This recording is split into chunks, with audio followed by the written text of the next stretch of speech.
আজকে আমরা একটা নতুন ওয়াইফাই সংযোগ দিব এবং একটি গ্রাহকের বাসায় সমস্যার সমাধান করব এবং আরও একটি নতুন ওয়াইফাই সংযোগ দিব। আসসালামু আলাইকুম। আজকে আমি চলে আসি আমঝুপি গ্রামে। এখানে মূলত দুইটা নতুন ওয়াইফাই সংযোগ এবং একটি গ্রাহকের সার্ভিস করব। তো সর্বপ্রথমে আমরা আমাদের মোয়ের গাড়িটা বের করে নিই, এরপরেই আমরা ফাইবার তারের ড্রামটা নিয়ে এখন আমরা চলে যাচ্ছি উত্তরপাড়াতে। আমি আর ফয়সাল মামা সর্বপ্রথমে উত্তরপাড়া গ্রাহকেরই সংযোগটা দিব। তো এই যে বাসাটা দেখতে পাচ্ছেন, এই গ্রাহকের বাসায় আমরা এই বিদ্যুতের খুঁটি থেকে সংযোগ দিব। সর্বপ্রথমে আমরা ফাইবার তারের ড্রামটা খুলে নিয়ে এই ফাইবার তার দিয়ে আমি সর্বপ্রথমে গ্রাহকের বাসায় যাই এবং ওইখানে গিয়ে তারটা রেখে আসি। এরপর বিদ্যুতের খুঁটিতে উঠি, এইখানে ফাইবার তারটা বেঁধে দিই এবং আমাদের যে মেন টিসে বক্স আছে ওইটা নামিয়ে নিয়ে আসলাম। এখানে আমরা একটা 1:2 স্প্লিটার মেরে লাইনটা চালু করবো আর কি। তো এখানে সংযোগ দেওয়া হয়ে গেছে। এখন যাচ্ছি গ্রাহকের বাসায়। গ্রাহকের বাসায় এসে আমরা হোম টিজে এবং প্যাসকটটা লাগিয়ে নিই। এরপর আমরা লেজার চেক করে দেখি, এইখানে আমরা লেজার পাই -19। এই গ্রাহকের বাসায় আমরা টিপি লিঙ্ক C54 রাউটার এবং একটা ডিবিসি অনু লাগাবো। এখানে দেখতে পাচ্ছেন ওয়ালে আমরা লাগিয়ে নিয়েছি। এখন এটি কনফিগারেশন করে নিয়ে আমরা এখন স্পিড টেস্ট করে দেখি। ফাস্ট.কমে আমরা 91 Mbps স্পিড পাচ্ছিলাম এবং সিঙ্গাপুর স্পিড টেস্টে এটা আমরা চেক করি। এখানে আমরা ডাউনলোড স্পিড পাই 96 Mbps এবং আপলোড স্পিড পাই যথাক্রমে 98 Mbps। এরপর আমরা ওভি ওয়াইফাই স্পিড টেস্টে এটা চেক করি। এখানে আমরা ডাউনলোড স্পিড পাচ্ছিলাম 97 Mbps এবং আপলোড স্পিড পাচ্ছিলাম 92 Mbps। তো আলহামদুলিল্লাহ এই গ্রাহকের বাসায় আমাদের লাইনটা লাগানো কমপ্লিট হয়ে গেছে।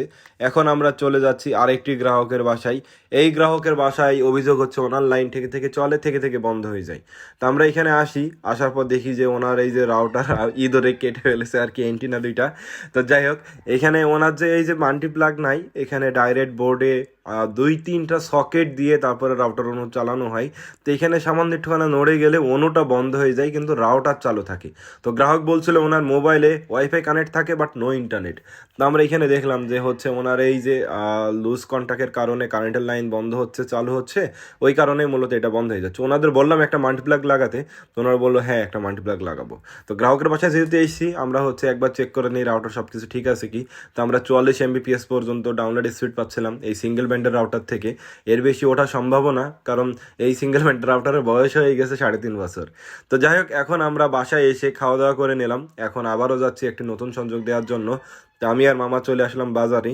আমচুপি বাজারে মূলত এই যে দুই দোকান মিলে আর কি এনারা ওয়াইফাই সংযোগ নিবে, এই ছাদের উপর থেকে সংযোগটা দিব।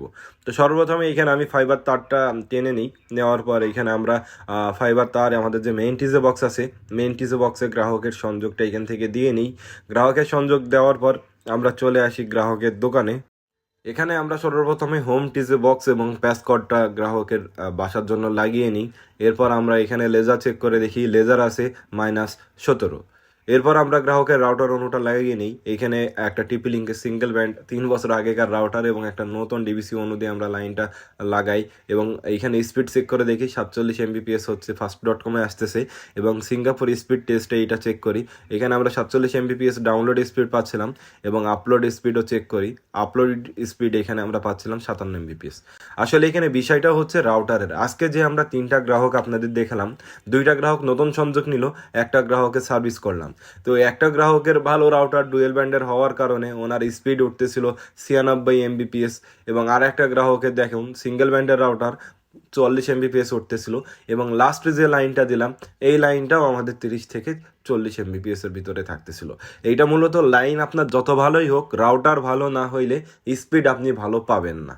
এইটাই হচ্ছে সব থেকে বাস্তব কথা।